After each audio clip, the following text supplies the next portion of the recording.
आगे की बातें हम लोग करते हैं। बायोडाइवर्सिटी के हिसाब से जो टोटल नंबर था वो हम लोगों को याद है 1.7 to 1.8 मिलियन, इसमें कोई डाउट नहीं है। इसके अलावा जो बायोडाइवर्सिटी का डेटा है मोर देन 1.5 मिलियन, ये भी आपको क्लियर है पक्का?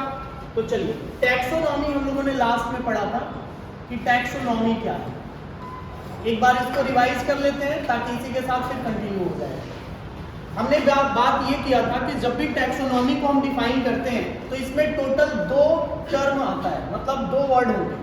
पहला जो वर्ड होता है बेटा उसको आप कहते हो टैक्सिस, पहला जो टर्म है टैक्सोनॉमी में वो है टैक्सिस, और दूसरा जो टर्म है बेटा वो है नोमोस, यानी टैक्सिस और नोमोस।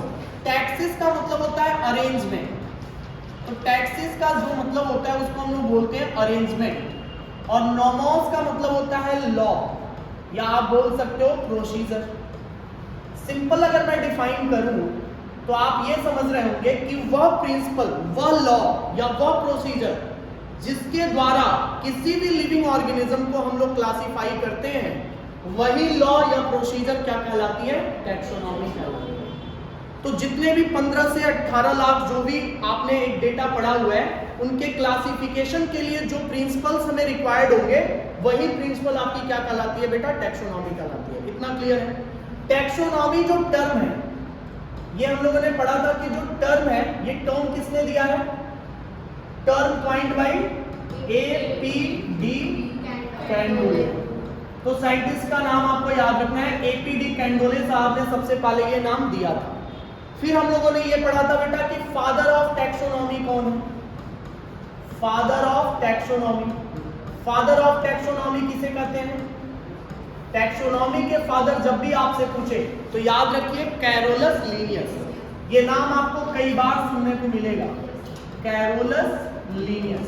तो कैरोलस लीनियस साहब को हम लोग बोलते हैं फादर ऑफ टैक्सोनॉमी। जब बातें होती है टैक्सोनॉमी की तो एनसीईआरटी लिखती है कि जो टैक्सोनॉमी है उसके अंदर 4 चीजें डील करी जाती हैं, है ना? सबसे पहली बात जो हम लोग डील करते हैं बेटा वो होता है कैरेक्टराइजेशन, यानी पहला जो फीचर हम डील करेंगे उसे हम बोलेंगे कैरेक्टराइजेशन। दूसरी जो बात हम लोग डील करते हैं उसको हम बोलते हैं आइडेंटिफिकेशन, यानी पहचानना। तो सेकंड पॉइंट होता है आइडेंटिफिकेशन। जब आप कैरेक्टराइजेशन करते हो तो एनसीईआरटी लिख रही है कि कैरेक्टराइजेशन एक्सटर्नल फीचर्स पे करते हैं। अरे जब आप किसी भी ऑर्गेनिज्म को देखोगे तो आप देखोगे ना यार कि वो लंबा है कि छोटा है, वो किस कलर का है, वो किस शेप का है। तो आप जब किसी को भी पहले देखोगे तो आपने जो कुछ देखा उसमें वो मार्फोलॉजिकल कैरेक्टर से तो देखा, यानी एक्सटर्नल फीचर्स को देखना ही क्या कहलाता है? कैरेक्टराइजेशन कहलाता है। यानी जो भी आप एक्सटर्नली देख रहे हैं, मार्फोलॉजिकली देख रहे हैं, वो एक्सटर्नल फीचर्स ही कैरेक्टराइजेशन है। जब भी आप एक बार कैरेक्टर्स को देख लिए तो आप क्या करोगे? ऑर्गेनिज्म को आइडेंटिफाई करोगे, पहचानोगे। जब आइडेंटिफिकेशन हो जाता है बेटा, फिर बात आती है किसकी? नॉमेनक्लेचर की। नॉमेनक्लेचर हम किन्हें बोलते हैं? नेमिंग ऑफ ऑर्गेनिज्म, यानी जो भी ऑर्गेनिजम्स होंगे उनका नामकरण भी जरूरी है, बिना नामकरण के तो कुछ नहीं होना है। और क्या जो नॉमेनक्लेचर किया जाएगा वो ऐसे कुछ भी रख दिया जाएगा? नहीं, नॉमेनक्लेचर करने का रूल्स हमें आना चाहिए, किस बेसिस पे नाम दे रहे हैं वो भी आपको पता होना चाहिए। हमेशा जब भी नामकरण होता है, जो कैरेक्टर्स आपने देखा है वो कैरेक्टर्स उस नाम के अंदर आना चाहिए। फॉर एग्जाम्पल, अगर मैं बोलूं कि आलू का साइंटिफिक नेम क्या है, पोटैटो का साइंटिफिक नेम क्या है? Solanum tuberosum. तो ट्यूबरोसम क्या है बेटा? एक मॉडिफिकेशन ही तो है। ट्यूबर क्या है? जिसके अंदर कुछ फूड भरा हो, ट्यूबर कहलाता है। तो आलू भी क्या है? उसके अंदर कुछ फूड भरा है, मतलब आलू भी क्या है? एक रिजर्व फूड वाला ट्यूबर जैसा स्ट्रक्चर है। तो ट्यूबर एक मॉडिफिकेशन है, तो नाम में क्या जुड़ गया? ट्यूबरोसम। कहने का मतलब यह है कि जो भी नाम आप रखेंगे किसी ऑर्गेनिज्म का, वो आइडेंटिफाइड कैरेक्टर्स पे ही रखेंगे, ऐसा नहीं कि आप कुछ भी नाम रख देंगे। तो ये चीजें भी आपको आना चाहिए कि नॉमेनक्लेचर किसके बेसिस पे होना चाहिए? साइंटिफिक नेमिंग के बेसिस पे। इतना समझ में आ रहा है? और लास्ट में जब बात आती है बेटा तो हम लोग बोलते हैं क्लासिफिकेशन। और ये बात हुई थी कि क्लासिफिकेशन सिमिलर कैरेक्टर्स को देखते हुए करेंगे, यानी हम ग्रुपिंग ऑफ ऑर्गेनिजम्स करेंगे ग्रुप्स बनाना स्टार्ट करेंगे और उन ग्रुप्स को बनाते वक्त ये ध्यान में रखेंगे कि जिनके कैरेक्टर्स ज्यादा मैच करेंगे उनको एक पास और जिनके कैरेक्टर्स मैच नहीं करेंगे उनको अलग। ये ग्रुपिंग कहलाती है। तो ग्रुपिंग ही आपकी क्या कहलाएगी बेटा? क्लासिफिकेशन कहलाएगी। तो आपने बोला कि आपने क्या क्या करना है? कैरेक्टराइजेशन, आइडेंटिफिकेशन, नॉमेनक्लेचर और क्लासिफिकेशन। ये 4 बातें तो एनसीईआरटी लिखती है। लेकिन आपको मैं एक चीज और एक्स्ट्रा बता देना चाहता हूं। इसके अलावा एक 5वां कैरेक्टर भी आप ऐड करेंगे जिसको हम लोग नाम देते हैं बेटा एफिनिटीज, जिसको हम लोग नाम देते हैं एफिनिटीज। क्वेश्चन आता है कि एफिनिटीज है क्या? क्या होता है एफिनिटीज? हम ये कह दें सीधी सीधी भाषा में कि किसके जैसा है और किसके जैसा नहीं है। अरे यार, जब आप क्लासिफिकेशन कर रहे हो तो आप तो यही देख रहे हो ना ग्रुप बनाते वक्त कि कौन कौन सिमिलर कैरेक्टर्स हैं। जो सिमिलर है उनको एक पास लाओ, जो डिसिमिलर है उनको अलग कर दो। तो आपने क्या किया? किसके जैसा और किसके जैसा नहीं ये देख करके क्लासिफिकेशन किया। मतलब एफिनिटीज हमें ये समझाती है कि क्लासिफिकेशन अगर अच्छा करना है तो हमें एफिनिटीज के साथ करना पड़ेगा, यानी कि सिमिलर और डिसिमिलर दोनों कैरेक्टर्स को ऑब्जर्व करना पड़ेगा। तो एफिनिटीज क्या है बेटा? Inter relationship interaction. इसको हम लोग नाम देते हैं इंटर रिलेशनशिप इंटरेक्शन। तो याद रखो, आप हिंदी में आप लिखना चाहो तो लिख सकते हो किसके जैसा और किसके जैसा नहीं, किसके जैसा नहीं। तो आप अगर हिंदी लिखना चाहें तो हिंदी में भी लिख लीजिएगा कि एफिनिटीज क्या है। जब भी आप क्लासिफिकेशन करें तो आप कैरेक्टर्स किसके जैसा देख रहे हैं और किसके जैसा नहीं देख रहे हैं, दोनों को मिला करके आप लोग क्लासिफिकेशन करेंगे। क्या कहलाएगा? इंटर रिलेशनशिप इंटरेक्शन कहलाएगा। ये बातें इतनी आपने लिखी होंगी शायद, इतनी तो बातें हुई थी। एफिनिटीज नया मैं बता रहा हूं आपको, है ना। अब यहीं से आगे हम लोग कंटिन्यू कर रहे हैं। जरा ध्यान से सुना। आप कहोगे कि सर आप क्या बता रहे हो एफिनिटीज में, हमें उतना क्लियर नहीं हो रहा है। तो जरा क्लियर कर लेते हैं कि एफिनिटीज है क्या। थोड़ा बेहतरीन तरीके से एफिनिटीज को समझने के लिए, थोड़ा बेहतरीन तरीके से एफिनिटीज को समझने के लिए हम लोग यहाँ पे एक एग्जांपल ले रहे हैं। चलो बेटा, एक गार्डन में चलते हैं, एक बगीचे में चलो, और बगीचे में चल करके थोड़ा क्लासिफिकेशन करते हैं। आप घूमते घूमते किसी जंगल में पहुंच गए और जंगल में एक बगीचा है, उस बगीचे में आप घूम रहे हैं। उस बगीचे में जब आप गए तो आपने देखा कि एक P1 नाम का प्लांट है, आपने देखा कि एक P2 नाम का प्लांट है, आपने देखा कि एक P3 नाम का प्लांट है, आपने देखा एक P4 नाम का प्लांट है और आपने देखा एक P5 नाम का प्लांट है।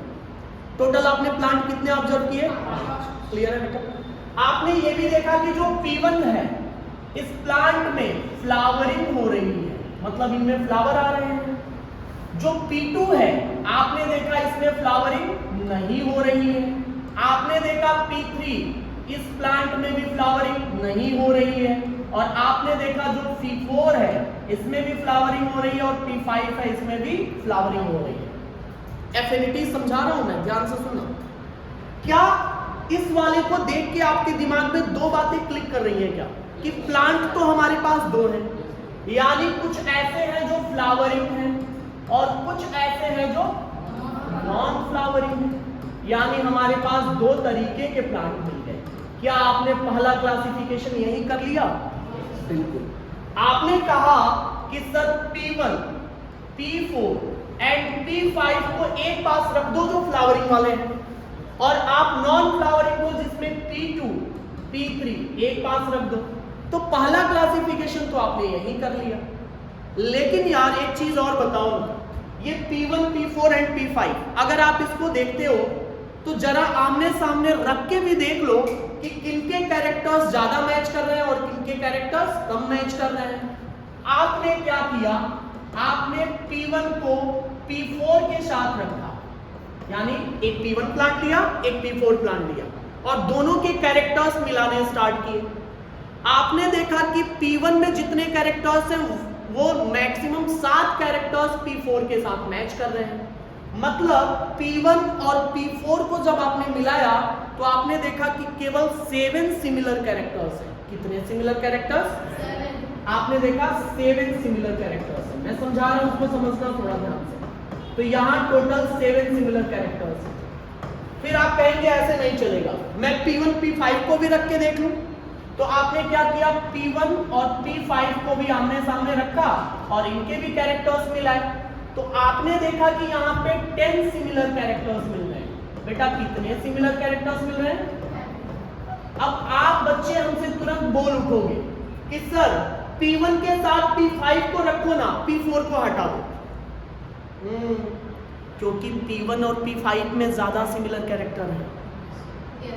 यानी एफिनिटीज ये हमें बता रही है कि जो ज्यादा सिमिलर होगा ग्रुपिंग उसी के साथ होगी। अरे थोड़ा सा भी कैरेक्टर्स इधर उधर हुआ तो कह दो बेटा हटा दिए जाएंगे। हाँ, नहीं समझ में आया? मतलब ज्यादा सिमिलर कैरेक्टर्स वाले एक ग्रुप में होंगे, थोड़ा कम सिमिलर कैरेक्टर वाले हटा दिए जाएंगे। समझ आया क्या? तो एफिनिटीज आपकी एनसीईआरटी नहीं बताती है, लेकिन क्लासिफिकेशन में एफिनिटीज का यूज होता है। एफिनिटीज अगर बातें समझ में आ गई हो तो मैं स्टेटमेंट बोल रहा हूं, आप जवाब हाँ ना में देंगे। एफिनिटीज किसी भी क्लासिफिकेशन को और बेहतर बना देती है। पक्का? जब भी आप क्लासिफिकेशन करें तो दो बातों का ध्यान रखें। Before classification identification and during classification affinities are important. नहीं आया? बिफोर क्लासिफिकेशन आइडेंटिफिकेशन, अरे पहचानोगे तभी तो क्लासिफिकेशन करोगे, तो पहले पहचानना जरूरी है। तो before classification identification and during classification affinities are required. पक्की बात है? दोनों स्टेटमेंट क्लियर है? किसी को कोई लोचा? पक्का? लिखा जाए इसके बारे में, ये आपने लिख लिया है। पहले कितना उतारेंगे, फिर इसके बारे में 2-3 पॉइंट लिखेंगे। और जहां नहीं समझ में आएगा तुरंत पूछिए।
इस सीट को एक बार सॉल्व जब कर लेंगे तो आप हमें बता दीजिएगा, मैं पीवाईक्यू दे दूंगा, previous year questions.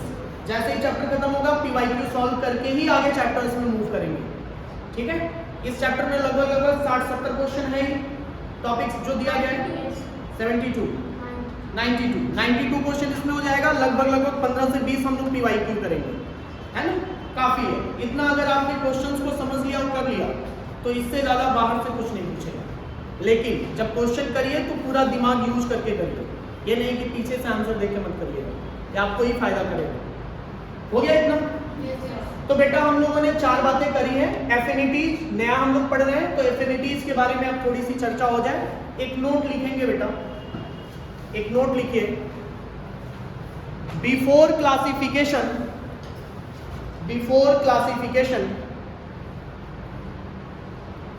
identification, before classification identification and during classification affinities and during classification affinities are most important. During classification affinities are most important. समझ में आई लाइंस? मतलब क्या बोल रही है एफिनिटीज? एफिनिटीज हमेशा सिमिलर और डिसिमिलर को अलग अलग करने के लिए होती है। अरे वही क्लोज आता है जो ज्यादा, वही ग्रुप में आएगा जो ज्यादा क्लोज होगा, जो थोड़ा सा भी डिसिमिलर उसको अलग कर दिया जाएगा। पक्की बात? जरा आ जाइए आगे जब हम लोग मूव करते हैं बेटा, तो अगला पॉइंट आती है कि टैक्सोनॉमी की जब बात होती है तो टैक्सोनॉमी को दो पार्ट में डिवाइड किया जाएगा।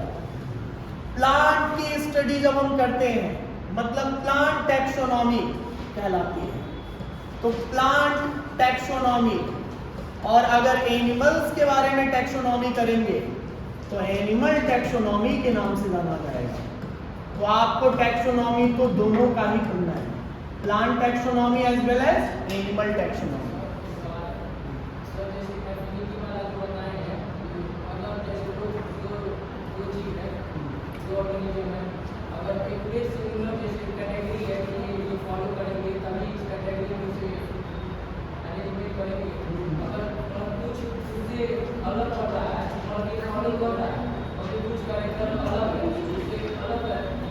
बिल्कुल, फिर हम उसके जैसा कुछ और ढूंढेंगे।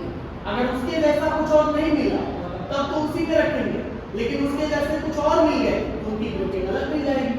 अब इसमें आएगा कि कैटेगरी कैसे बनाते हैं बेटा। तो टैक्सोनॉमी दो टाइप की हो जाएगी, प्लांट और एनिमल टैक्सोनॉमी। जरा ये बता दो हमें कि प्लांट टैक्सोनॉमी के फादर कौन? फादर ऑफ प्लांट टैक्सोनॉमी किसे कहेंगे? गलत जवाब। आप फादर ऑफ प्लांट्स या फादर ऑफ बॉटनी के बारे में बात कर रहे हैं, Theophrastus. Father of plant taxonomy तो बेटा लीनियस ही है, तो याद रखो लीनियस को ही हम लोग फादर ऑफ प्लांट टैक्सोनॉमी कहते हैं। और ऐसे ही अगर आप एनिमल टैक्सोनॉमी की बात करोगे तो फादर ऑफ एनिमल टैक्सोनॉमी कौन? ये भी लीनियस ही है।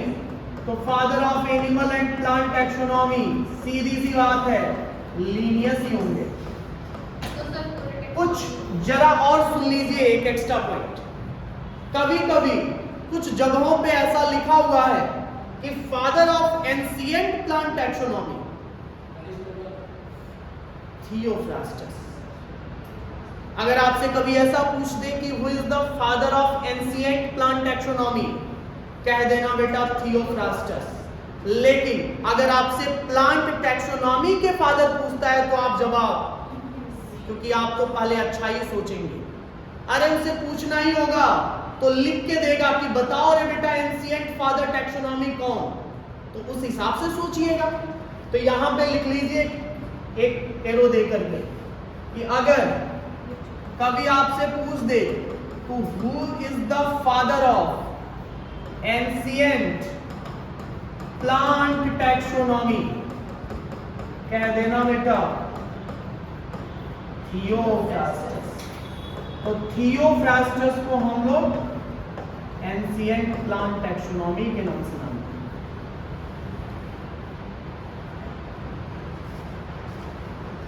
सही है? तो इतनी बातें आपको याद रखनी। तो हम लोगों ने टैक्सोनॉमी को क्लासिफाई कर लिया दो पार्ट में, plant taxonomy, animal taxonomy, father of taxonomy Linnaeus, father of animal taxonomy Linnaeus, father of plant taxonomy Linnaeus, ancient plant taxonomy Theophrastus. पक्की बात? Father of ancient plant taxonomy, father of botany, दोनों ही कौन है? Theophrastus. हाँ, classification किया था। Classification अलग है, टैक्सोनॉमी अलग है। टैक्सोनॉमी वो पूरा मेथड है जिनमें सब कुछ इंक्लूड किया जाएगा, कैरेक्टराइजेशन से लेके क्लासिफिकेशन तक। बात समझ में आ रही है? तो जब हम लोग ऑर्गेनिज्म को क्लासिफाई करेंगे, जैसे एनिमल्स को आपने क्लासिफाई किया, रेड ब्लड सेल्स जिनके पास है और रेड ब्लड सेल्स जिनके पास नहीं है, तब आप बात करेंगे एरिस्टोटल की। जब आप बात करेंगे प्लांट्स के बारे में, हर्ब, श्रब और ट्री, तब आप वहां क्लासिफिकेशन की बात करेंगे। लेकिन अभी जो है टैक्सोनॉमी में, अभी तो यही आपको याद है। पक्की बात? अब जरा एक चीज बताओ, हमने यार क्या क्या पढ़ लिया? कैरेक्टराइजेशन पढ़ लिया, आइडेंटिफिकेशन पढ़ लिया, क्लासिफिकेशन कर लिया, हमने उन सारे ग्रुप्स भी बना लिए जो बेसिस पे क्या है, सिमिलर है, और जो डिसिमिलर है उनको हमने अलग भी कर दिया। सब कुछ सही है और सब कुछ अच्छा है, लेकिन कुछ सीक्वेंस तो होगा ना, कुछ तो ऐसा सीक्वेंस हम फॉलो करेंगे जिससे क्लासिफिकेशन और अच्छा होगा। फॉर एग्जाम्पल, कैसे टॉपिक आगे बढ़ रहा है थोड़ा कनेक्ट करिएगा इसको। जैसे मान लीजिए आपने ब्रायोफाइटा देखा, तो ब्रायोफाइटा के जो प्लांट्स देखे उनमें क्या रूट होता है? नहीं होता है। क्या स्टेम होता है? नहीं होता है। लेकिन जब आप टेरिडोफाइटा के बारे में बात करते हैं तो क्या रूट होता है बेटा? होता है। क्या स्टेम होती है? होती है। मतलब क्या ब्रायो पहले आया कि टेरिडो पहले आया? ब्रायो पहले आया। क्या वैस्कुलर सिस्टम ब्रायोफाइटा में है? नहीं है। क्या टेरिडोफाइटा में है? है। टेरिडोफाइटा में वैस्कुलर सिस्टम है। मतलब ब्रायो में नहीं थे और टेरिडो में आए। मतलब इवोल्यूशन यहां पे फॉलो हो रहा है। पहले कौन आया, उसके बाद कौन आया, उसके बाद कौन आएगा। अगर ये सीक्वेंस भी आपके पास रहेगी तो क्लासिफिकेशन और अच्छी हो जाएगी। मतलब केवल टैक्सोनॉमी से काम नहीं चलेगा। एनसीईआरटी ने लिखा है कि कह दो बेटा, टैक्सोनॉमी के साथ अगर इवोल्यूशन भी हम ऐड कर दें, यानी हम अगर उस ऑर्गेनिज्म की इवोल्यूशनरी हिस्ट्री भी स्टडी करेंगे, यानी इवोल्यूशन भी पढ़ेंगे, तो दोनों को मिला के सिस्टमेटिक्स कहा जाएगा। एक नया टर्म आ गया है, सिस्टमेटिक्स। समझ में आ रहा है? तो आपको केवल क्लासिफिकेशन नहीं करना है, क्लासिफिकेशन के साथ आपको यह भी समझना है कि कौन से ऑर्गेनिज्म पहले आए, कौन से बाद में आए। तो लिखो जरा, अगली हेडिंग है बेटा, नेक्स्ट हेडिंग डालेंगे सिस्टमेटिक्स। और ये सारे टर्म्स इंपॉर्टेंट है, एनसीईआरटी की है ये लाइंस। तो अगली हेडिंग डालेंगे सिस्टमेटिक्स। जब बात सिस्टमेटिक्स की आती है तो सिस्टमेटिक्स जो एक ग्रीक वर्ड है, लैटिन वर्ड है, सिस्टेमा से मिलकर बना हुआ है। सिस्टेमा, जब आप इसके बारे में बात करते हैं, सिस्टमेटिक्स टर्म किससे बना हुआ है? सिस्टेमा से बना हुआ है। तो ये जो वर्ड है वो सिस्टेमा से लिया हुआ वर्ड है। और सिस्टेमा का क्या मतलब होता है? Systematic arrangement. क्या होता है बेटा? Systematic arrangement. यानी सीधी बात, अरेंजमेंट सिस्टमेटिक्स वे में हो ऑर्गेनिजम्स की तो सिस्टमेटिक्स कहलाती है।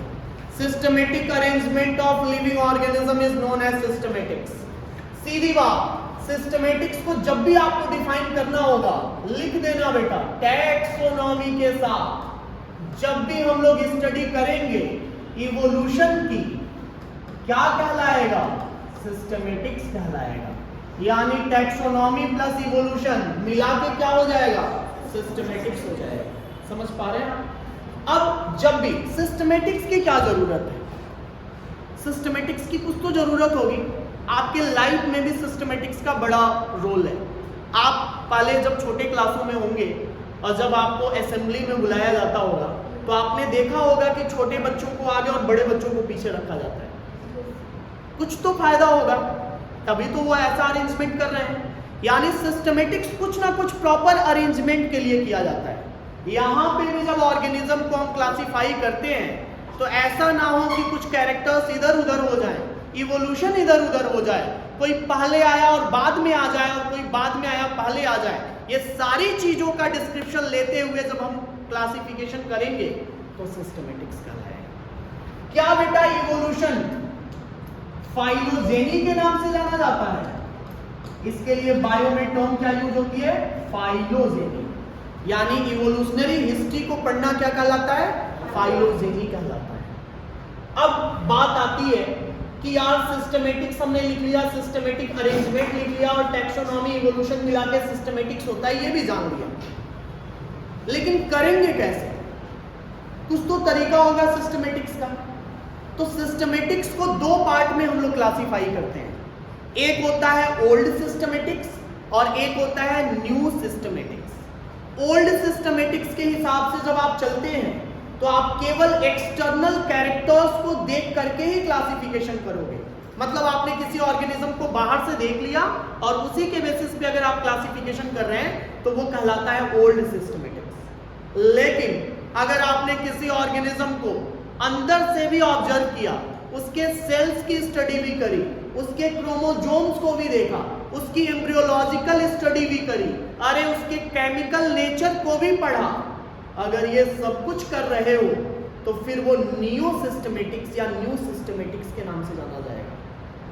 बेटा अगर मैं बोलूं कि क्लासिफिकेशन बढ़िया कहां होगा, ओल्ड में या न्यू में? न्यू में, क्योंकि आपने एक्सटर्नल के साथ इंटरनल कैरेक्टर्स भी, अरे जितना अच्छा कैरेक्टर्स देखोगे क्लासिफिकेशन उतना अच्छा होगा। यही तो बात हुई थी।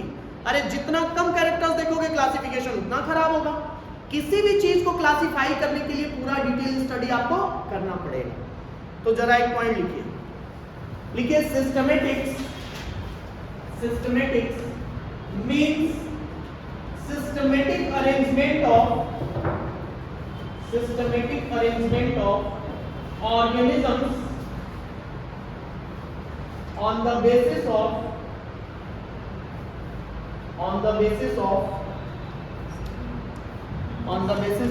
evolutionary history, on the basis of evolutionary history। अगला पॉइंट,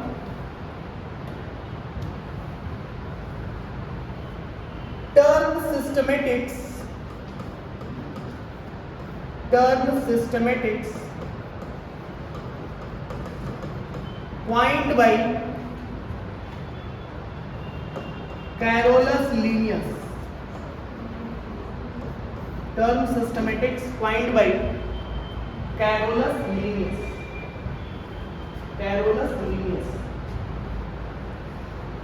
और जो आपने सिस्टेमा लिखा है इसके आगे एरो देके जरूर लिख लेंगे कि ये लैटिन वर्ड है।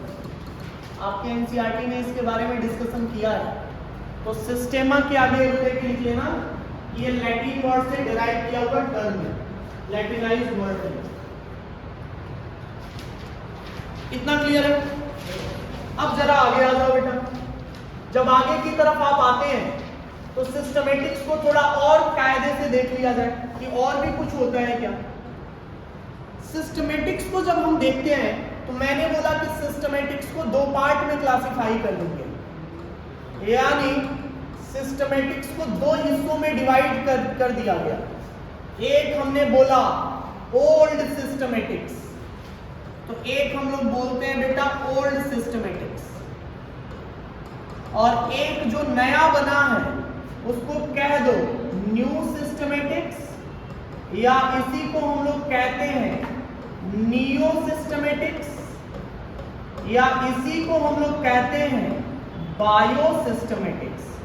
सारे के सारे नाम जानना जरूरी है, क्योंकि कभी कभी आप जो जानते हो ना दे के दूसरा कुछ पूछ दे, इसीलिए बायो में जितने नाम लिखे जाएं सब जानो। तो यहाँ पे दो ग्रुप्स बने हैं, ओल्ड सिस्टमेटिक्स और न्यू सिस्टमेटिक्स।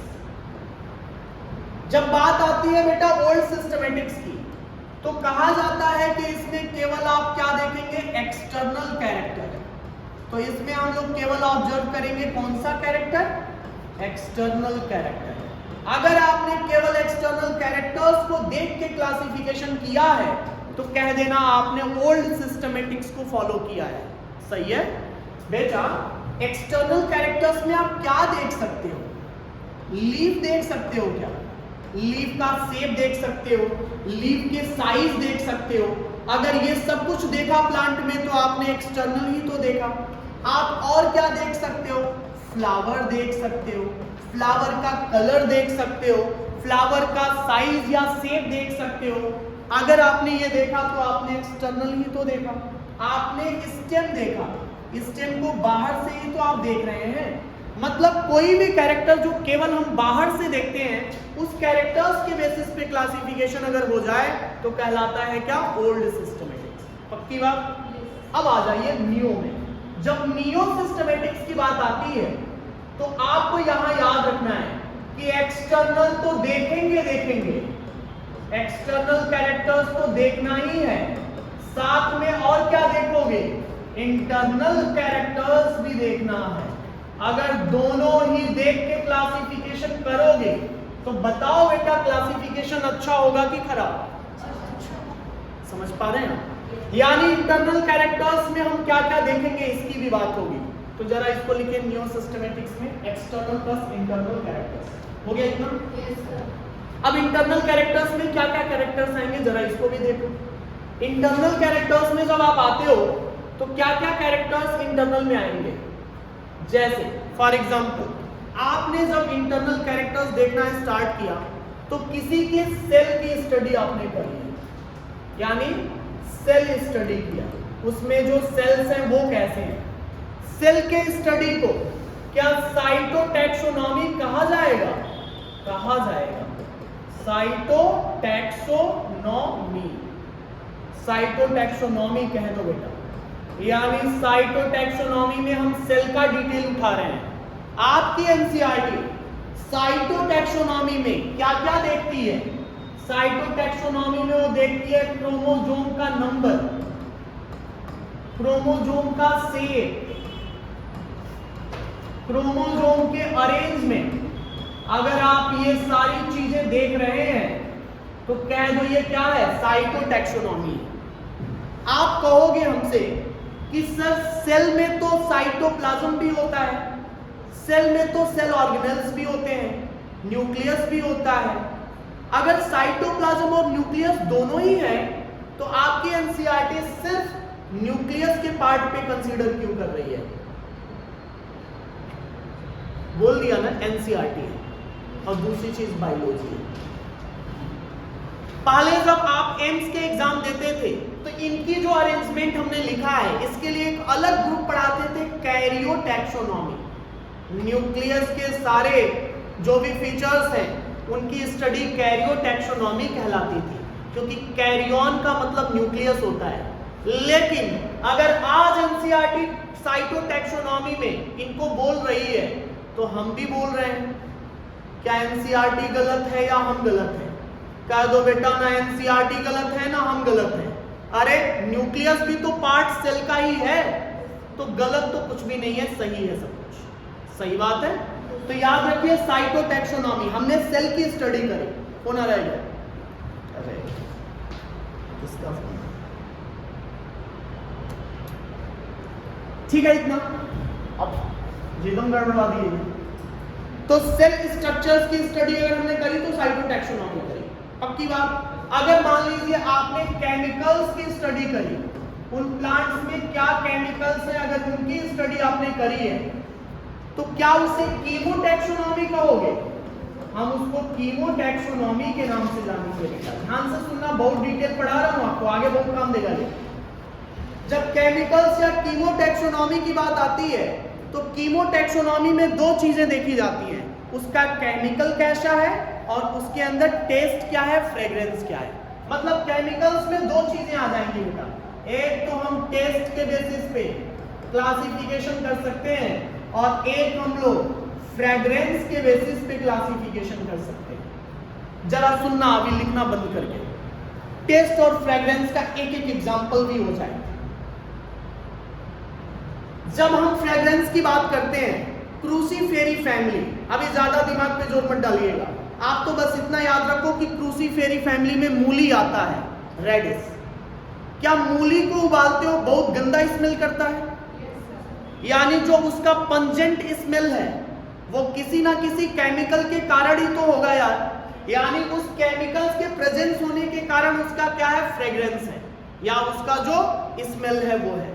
आइसोथायोसाइनेट प्रेजेंट होता है और उस केमिकल के कारण जब भी आप मूली को उबालते हैं तो उसमें से एक गंदी खुशबू आती है। समझ पा रहे हैं? ऐसे ही अगर हम लोग टेस्ट की बात करें, टेस्ट कुकुरबीटा, कुकुरबीटा में आपकी कद्दू, ककड़ी, करेला, खीरा ये सब आ जाएंगे। क्या सबके अंदर बीटर टेस्ट होता है, कड़वापन होता है? अरे सारे कड़वे होते हैं यार। कद्दू, खीरा, ककड़ी, करेला सब आपके कैसे होते हैं, कड़वे होते हैं। बच्ची बोल रही है क्या कड़वा नहीं होता है? खीरा नहीं कड़वा होता है। आपने कभी उसका बाहर का सरफेस खाया है? तो हमने पूरा का पूरा बोला। समझ आ रहा है? आप उसके क्या करो, अरे खीरा कभी कभी बड़ा कड़वा होता है यार, व्हाइट वाला अगर नहीं निकालेंगे तो कड़वापन तो लगता है। करेला देखो जीवन भर अपने कड़वापन को मेंटेन रखता है कि नहीं? कुछ तो केमिकल्स होता होगा ना जो एक ही ग्रुप में रहते हुए भी एक ही तरीके के नेचर शो कर रहे हैं कड़वापन। समझ आ गया क्या? तो अगर केमिकल्स की स्टडी के बेसिस पे आप इसको देख रहे हैं तो आप या तो टेस्ट देख लो या तो फ्रेग्रेंस देख लो। क्या ये कीमोटैक्सोनॉमी है? यस, कीमोटैक्सोनॉमी। अगर हम लोग एम्ब्रियोलॉजिकल स्टडी करें तो एम्ब्रियोलॉजिकल स्टडी भी आपकी इंटरनल स्टडी में चली आएगी। आपने एम्ब्रियो की स्टडी करी है। अगर मान लो हमने जेनेटिकल स्टडी करी तो आप जेनेटिक्स के बारे में पढ़ लिए, उसके जीन्स के बारे में स्टडी कर रहे हैं तो आपने जेनेटिकल कैरेक्टर भी स्टडी किया। अरे बेटा अब नीचे जगह नहीं है, इतने कैरेक्टर्स जो लिखे गए हैं और भी हो सकते हैं। मतलब इंटरनली जो जो पॉसिबल है वो पढ़ा जाए तो क्या कहलाएगा? इंटरनल कैरेक्टराइजेशन कहलाएगा। यानी हमने इंटरनल कैरेक्टर्स को भी देखा, एक्सटर्नल कैरेक्टर्स को भी देखा। क्या कुछ छूट रहा है? क्या कुछ नहीं छूट रहा है। क्या क्लासिफिकेशन बेहतरीन होगा? अरे बेहतरीन होगा। जब कुछ छोड़ोगे नहीं तो क्लासिफिकेशन तो अच्छा होगा ही। तो आपसे अगर पूछा जाए कि बताओ बेटा इन दोनों में से सिस्टमेटिक्स में अच्छा कौन, कह देना नियो सिस्टमेटिक्स। पक्की बात? नोट कर लिए फटाफट। इतना हो गया? जल्दी। तो हम लोगों ने cytotaxonomy, embryological, internal, genetical, chemicals, इन सब की बात एक एक करके कर ली। अब इसमें बहुत कुछ छूटा भी हुआ है, जैसे टिश्यू लेवल पे हम स्टडी कर सकते हैं, उसके और भी इंटरनल फीचर्स को हम देख सकते हैं। जेनेटिकल, इकोलॉजिकल, बहुत कुछ देखा जा सकता है ना? लेकिन इतना ठीक है, आप इतना लिखो। इवोल्यूशन जो है वो क्या है? एक पैटर्न है ना। आप देखेंगे कि कौन पहले आया कौन बाद में आया। अब ये कैसे पता चलेगा? उनके कैरेक्टर्स को देख के। न्यू है, फाइलोजेनिक तो न्यू नेम चलेगा, है ना? नहीं, इधर आता है। मेनली हम लोग न्यू वाले में कंसीडर करेंगे। इतना समझ में आ गया? अब चलो जरा सा सिस्टमेटिक्स को और अच्छे से देखें। सिस्टमेटिक्स में हमने बोला कि या तो ओल्ड या तो न्यू, और दोनों के बेसिस पे बात हो चुकी है। आप फादर ऑफ सिस्टमेटिक्स लिखे हैं? जरा देखिए, फादर ऑफ सिस्टमेटिक्स लिखे हो कि नहीं लिखे? तो जरा एक हेडिंग डालिए, फाइलोजेनी। आप हेडिंग डालेंगे फाइलोजेनी। ये टर्म लिखेंगे, इसके आगे एक एरो देके लिखिए फाइलोजेनी। लिखिए फाइलोजेनी, लिखिए phylogeny is the evolutionary history of phylogeny is the evolutionary history of organism, evolutionary history of organism। एक इसी से मिलता जुलता टर्म और आता है, ऑन्टोजेनी। ऑन्टोजेनी कोई हमें बताएगा ऑन्टोजेनी क्या है? ऑन्टोजेनी क्या है? फाइलोजेनी तो आपने क्लियर कर लिया, ऑन्टोजेनी क्या है? Life history of organism. Life history मतलब कोई एम्ब्रियो है तो एम्ब्रियो से एडल्ट में बदलेगा ना, जो चेंजेस होंगे उसी को हम लोग ऑन्टोजेनी कहते हैं। तो एक प्रोग्रेसिव चेंज जो हो रहा है एक एम्ब्रियो से एक एडल्ट के अंदर, वो सारे चेंजेस ऑन्टोजेनी कहलाता है। फाइलोजेनी क्या है? इवोल्यूशनरी हिस्ट्री, इवोल्यूशन के बेसिस पे। ऑन्टोजेनी क्या है बेटा? लाइफ फॉर्म्स का बदलना, यानी एम्ब्रियो से एडल्ट का बदलना ऑर्गेनिजम्स का क्या कहलाता है? ऑन्टोजेनी कहलाता है। कोई भी जो पैदा होगा वो बड़ा भी होगा, यानी कि जब भी एम्ब्रियो बनेंगे तो एम्ब्रियो से एडल्ट भी बनेंगे। कुछ ना कुछ ग्रेजुअल चेंज भी होगा। जनरली जो चेंज होते हैं उनके लिए टर्म यूज होता है मेटामॉर्फोसिस, यानी एम्ब्रियो में कम कैरेक्टर और एडल्ट में ज्यादा कैरेक्टर। चेंजेस हो रहा है, यानी एडल्ट एडवांस हो गया और एम्ब्रियो प्रिमिटिव। हमेशा कैरेक्टर्स ज्यादा किन में होंगे? जो एडवांस होंगे। अगर ऐसा है कि ज्यादा कैरेक्टर एडल्ट में और कम कैरेक्टर एम्ब्रियो में, ऐसे चेंजेस को मेटामॉर्फोसिस के नाम से जानते हैं। और अगर ऐसा हो जाए कि एडल्ट में कम कैरेक्टर और एम्ब्रियो में ज्यादा कैरेक्टर हो जाए, तो ऐसा कैरेक्टर रेट्रोग्रेसिव मेटामॉर्फोसिस के नाम से जानते हैं। आप चिंता मत करिए, अभी ये सब कुछ आगे भी मिलेगा। रेट्रोग्रेसिव। आप कहोगे ऐसा कैसे? ऐसा तो हो ही नहीं सकता है कि एम्ब्रियो में ज्यादा और एडल्ट में कम हो यार, ये क्या बात कर रहे हो आप? होता है बेटा। जब आप मेढक के लार्वा की बात करेंगे, टैडपोल लार्वा की, तो वहां पे उसमें टेल भी प्रेजेंट होता है, लेकिन क्या मेढक में आपको टेल मिलता है? नहीं मिलता है। यानी टेल जो है वो जब लार्वा से एडल्ट में बदला तो क्या रिड्यूस हो गया? रिड्यूस हो गया। और ये चेंजेस क्या ज्यादा से कम की तरफ आ रहे हैं, तो क्या ये रेट्रोग्रेसिव हो रहा है? प्रोग्रेसिव नहीं। समझ पा रहे हैं आप? तो ये सारे चेंजेस पढ़ाए जाते हैं। तो ऑन्टोजेनी लिखो, ऑन्टोजेनी लिखे, लाइफ हिस्ट्री, ठीक है, life history of organism, life history of organism. For example embryo to adult, for example embryo to adult, embryo to adult called as ontogeny। अगर मैं पूछूं आपसे एक जनरल भाषा में कि आप हमें बताओ कि मैक्सिमम डाइवर्सिटी कहां की होगी? मैक्सिमम डाइवर्सिटी अर्थ पे कहां मिलेगी? हाँ, एक्वेटिक में। मैं ये बोल रहा हूं कि किस बायोम्स में पर्टिकुलर मिलेगा? अरे ट्रॉपिकल रेन फॉरेस्ट का नाम सुना है? ट्रॉपिकल रेन फॉरेस्ट में अमेजन रेन फॉरेस्ट का नाम सुना होगा। सबसे ज्यादा बायोडाइवर्सिटी वहीं पे तो है, क्योंकि मैक्सिमम बायोडाइवर्सिटी के पीछे का रीजन क्या है? एनुअल टेम्परेचर और एनुअल प्रेसिपिटेशन। अरे जितना ज्यादा बारिश उतनी ज्यादा धूप। अगर दोनों ही ज्यादा हैं तो क्या प्रोडक्टिविटी ज्यादा होगी? और अगर प्रोडक्टिविटी ज्यादा होगी तो क्या प्लांट ज्यादा दिखेंगे? ज्यादा दिखेंगे। अरे जब ज्यादा प्लांट होंगे तो उनको खाने के लिए ज्यादा एनिमल आएंगे। मतलब हर एक दूसरे पे क्या है? डिपेंड है। आप डेजर्ट में जाइए, आपको जानवर नहीं मिलते हैं, कम मिलते हैं। वहां पे प्लांट्स भी आपको कम मिलेंगे, क्योंकि वहां का टेम्परेचर और प्रेसिपिटेशन ही बिल्कुल क्या है? अलग अलग है। तो जो सबसे ज्यादा डाइवर्सिटी आपको देखने को मिल रही है वो आपके ट्रॉपिकल रेन फॉरेस्ट की है। तो एक पॉइंट लिखो, note, maximum diversity, maximum diversity occur in tropical rain forest, tropical rain forest, tropical rain forest। अगला देखो, सेकेंड मैक्सिमम डाइवर्सिटी, अगला point, second maximum diversity occur in coral reefs.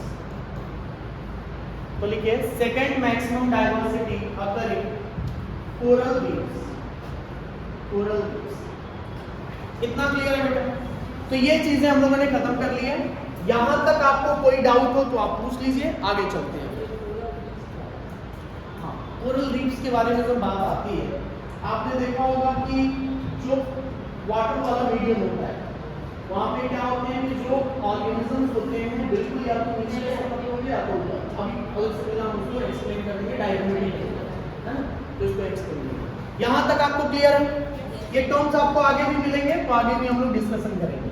आगे आ जाइए, नेक्स्ट पॉइंट जो आपको समझना है वो ये है बेटा, नॉमेनक्लेचर। तो अब जरा एक हेडिंग डालो बड़ा सा, नॉमेनक्लेचर। नॉमेनक्लेचर, जब भी बात नॉमेनक्लेचर की आती है तो आप कहते हैं कि नेमिंग ऑफ ऑर्गेनिज्म ही नॉमेनक्लेचर है।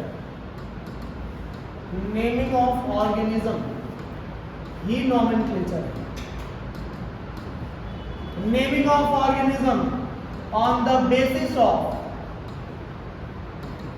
साइंटिफिक रूल अगर साइंटिफिक रूल पे किसी का नाम दिया जाता है तो वो नॉमेनक्लेचर कहलाता है। आपकी एनसीईआरटी कह रही है कि नॉमेनक्लेचर कई तरीके से करते हैं, जैसे इसके टाइप्स हैं बेटा।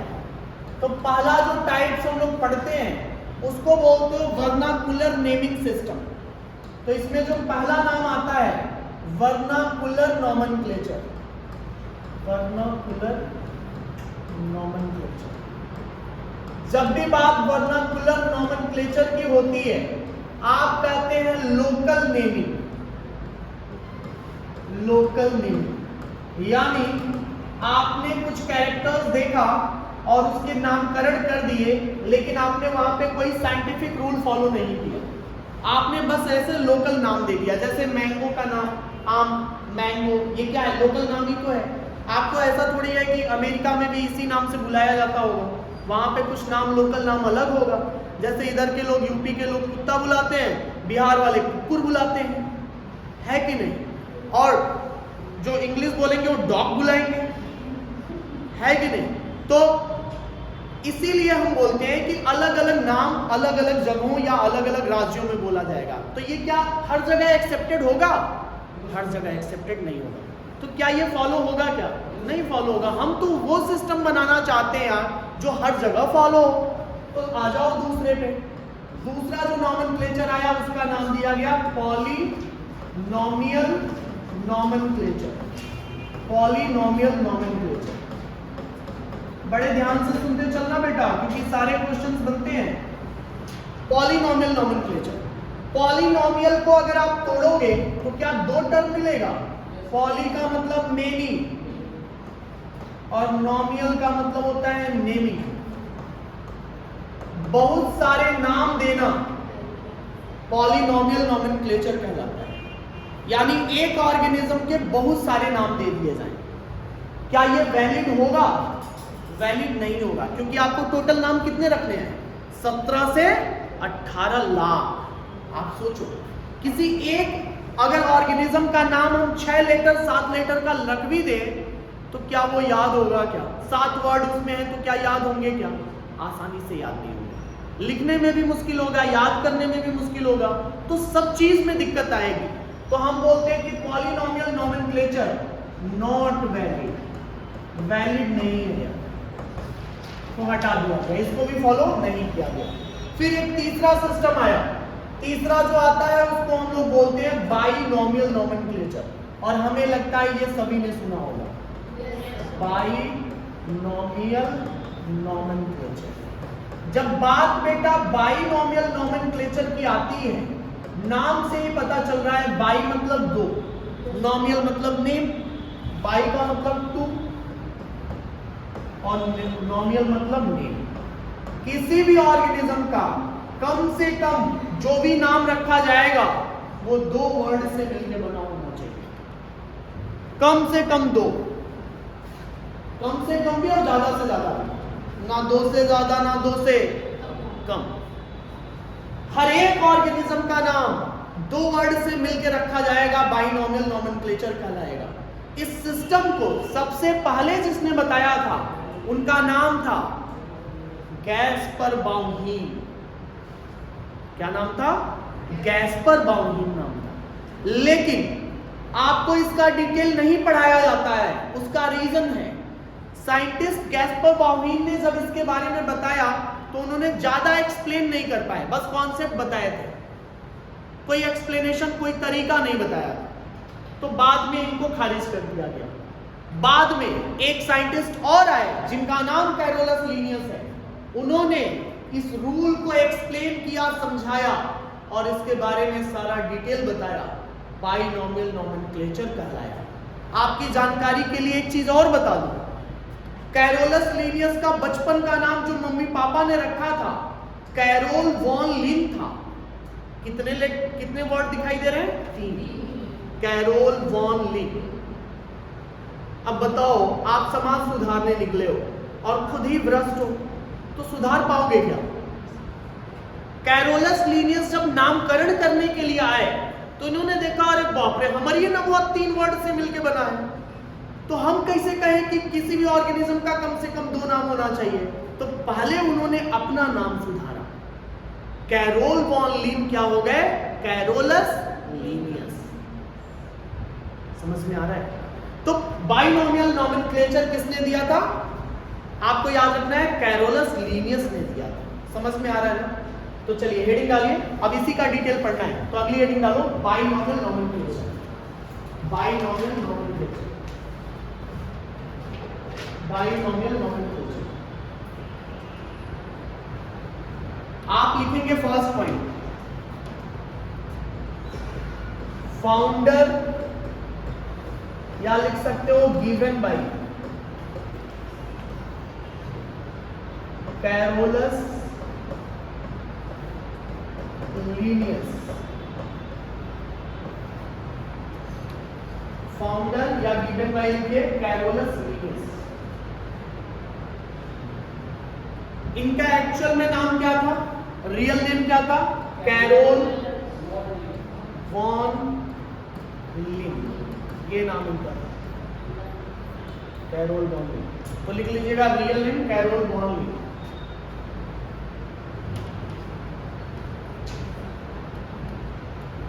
इतना क्लियर है? अब सुनो, बाइनोमियल नोमेनक्लेचर सिस्टम क्या है? आपने कहा कि each name consist of 2 part.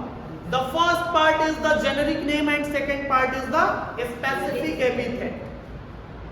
लिखिए, binomial according to binomial nomenclature, according to binomial nomenclature, each name consists of 2 part. Each name consists of 2 part. 2 part dash देके लिखेंगे, जिसका फर्स्ट कंपोनेंट जेनेरिक नेम कहा जाता है and second component specific epithet कहा जाएगा। Specific epithet कहा जाएगा। तो एक लिखेंगे जेनेरिक नेम और एक लिखेंगे स्पेसिफिक एपिथेट।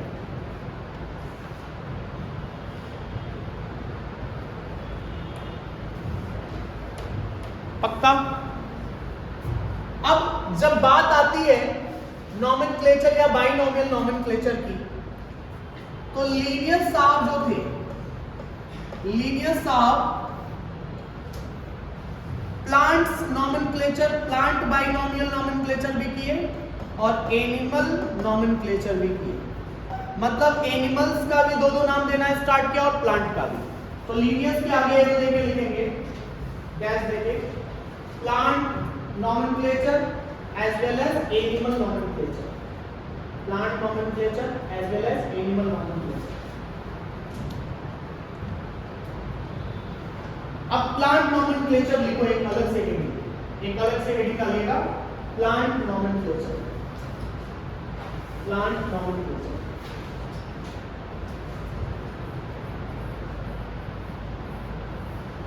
चलिए अब जरा ध्यान से सुनिए, प्लांट नोमेनक्लेचर की जब बात आई तो सबसे पहले कैरोलस लीनियस ने एक किताब लिखी जिसका नाम था स्पीसीज प्लैंटेरम।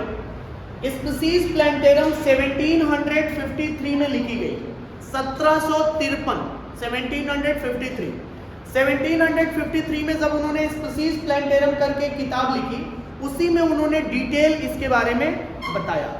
तो लिखो प्लांट्स के आगे, प्लांट नोमेनक्लेचर के आगे, जो प्लांट नोमेनक्लेचर आपने हेडिंग डाला है उसी में डैश देके लिखिए, a book written by Carolus Linnaeus, Carolus Linnaeus. और इस बुक का नाम क्या था? Species plantarum. तो लिखेंगे, बुक का नाम लिखेंगे और अंडरलाइन करिएगा, बुक का नाम लिखिए स्पीसीज प्लैंटेरम। कब लिखा गया था? तो लिखिए ब्रैकेट में, उसको लिखो 1 मई 1753, ये डेट आपको आना चाहिए। लिखिए 1 मई 1753। 1 मई 1753। जब 1 मई 1753 को ये किताब लिखी गई, यहीं से स्टार्ट हो गया आपका बाइनोमियल नोमेनक्लेचर सिस्टम। यानी अगर आपसे पूछता है कि स्टार्टिंग ऑफ बाइनोमियल नोमेनक्लेचर, कह देना बेटा 1 मई 1753। और एक चीज और, प्रायोरिटी भी देना यहीं से स्टार्ट होगा। यानी जिसकी डिस्कवरी पहले हो चुकी है, जो नामकरण पहले हो चुका है, वही नाम पहले एक्सेप्टेड माना जाएगा। बात समझ में आ रही है? तो यहां से दो बातें स्टार्ट हुई हैं। एरो देके लिखिए, एक एरो में लिखो starting of binomial nomenclature, starting of binomial nomenclature. और दूसरे एरो में लिखेंगे principles of priority, principles of priority,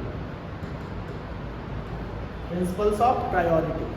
मतलब जिसकी डिस्कवरी पहले हुई है उसको पहले प्रेफरेंस पे दिया जाएगा। ऐसा नहीं है कि आपने कुछ पहले ढूंढ लिया है और आज उसका नाम हम बदल देंगे, ऐसा नहीं होगा। जो पहले दे दिया गया वही एक्सेप्टेड माना जाएगा। ठीक है, अब बात आती है एनिमल्स की। एनिमल के लिए भी उन्होंने एक किताब लिखी है, तो दूसरा हेडिंग डालिए एनिमल नोमेनक्लेचर। दूसरी हेडिंग डालो एनिमल नोमेनक्लेचर।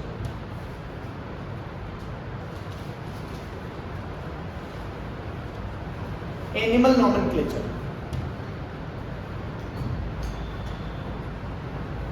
लिखिए, a book written by Linnaeus, a book written by Linnaeus।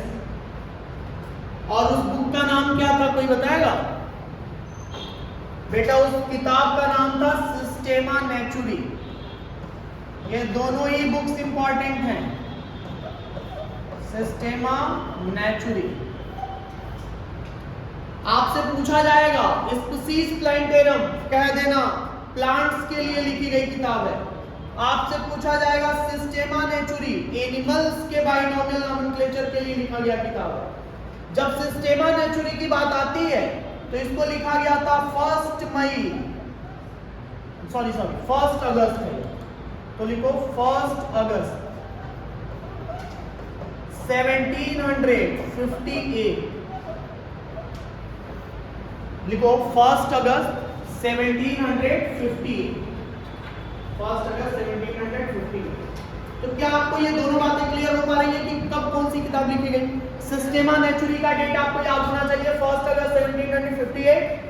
Species plantarum का डेट याद होना चाहिए 1 मई 1753। क्लियर है? तो ये डेटा आपको क्लियर होना चाहिए। अब लीनियस ने क्या क्या रूल्स फॉलो किए किसी भी नामकरण को करने के लिए, ये सारी बातें हम लोग कल के एपिसोड में करेंगे। आज के एपिसोड में बस इतना ही। एक चीज और, आपको ये जो कुछ भी है, जैसे ऑटोनिम टोटोनिम क्या है, या फिर आईसीबीएम के रूल्स क्या हैं, कैसे हम नामकरण करेंगे, ये सारा डिटेल्स आपको कल ही मिलेगा। तो आप एक बार अपने एनसीईआरटी को पढ़ लीजिएगा, उसमें से अगर कोई डाउट होता है तो आप डिस्कस जरूर कर लेंगे। फिर हम लोग कल इसके आगे का पढ़ेंगे। अभी आराम आराम से पढ़ रहे हैं, धीरे धीरे स्पीड बढ़ेगी, है ना? धीरे धीरे स्पीड क्यों बढ़ेगी? जब आपका टेम्पर सेट हो जाएगा कि समझ में आने लगा है धीरे धीरे, तब हल्का हल्का स्पीड बढ़ेगा, क्योंकि स्पीड बहुत धीरे है। समझ में आ रहा है?